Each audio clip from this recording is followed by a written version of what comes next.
Lepo pozdravljeni, dr. Igor Šoltes.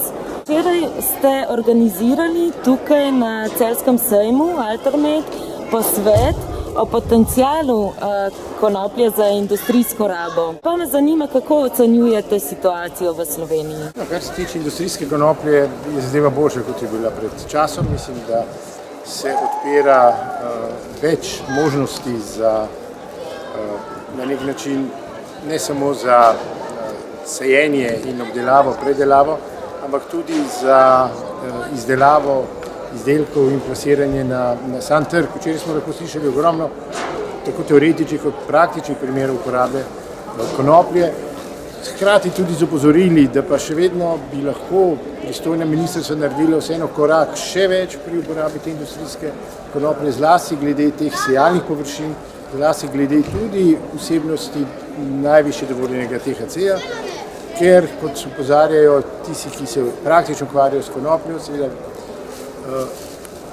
večja kot je dovoljenost, bolj uporabna je rastlina tudi glede potem obdelave, tudi glede sejanja. Tako široko uporabljena rastlina, najmanj 70 000 proizvodov in samo za zanimivost, če povem, Jugoslavija je bila v prejšnjem stoletju pravzaprav ena od zelo pomembnih tudi držav glede konoplje, ker je vzgajala konopljo na več kot 70 000 hektarov površin, kar je več kot sedaj se goji v celi Evropski uniji, kar seveda kaže tudi trend, da je farmacevtska industrija očitno in tisti, ki pač vidijo v industrijski konoplji predvsem konkurenco in grožnjo njihovemu prihodku, storila vse, da se ta industrija izvrže iz obdelave in pa se tudi pridelava. Dejstvo pa je, da stopa na področje industrije, ki seveda želi zdraviti z zdravili, ki stanejo in ki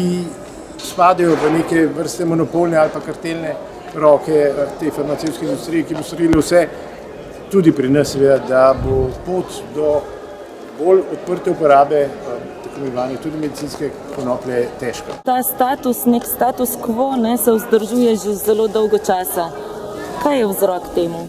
Mislim, da sem že prej malček nakazal.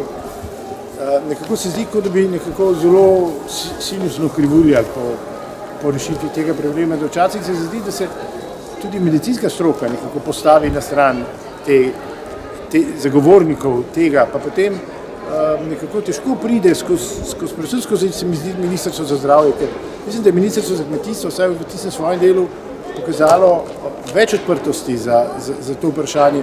Če se ne motim, je tudi pristojni odbor v državnem zboru naložil Ministrstvo za zdravje kar nekaj ukrepov, ki pa niso bili storjeni. In kot opozarjajo tisti, ki se ukvarjajo s to vrsto problematiko, da zna se zgoditi, da bo šli celo morda korak nazaj,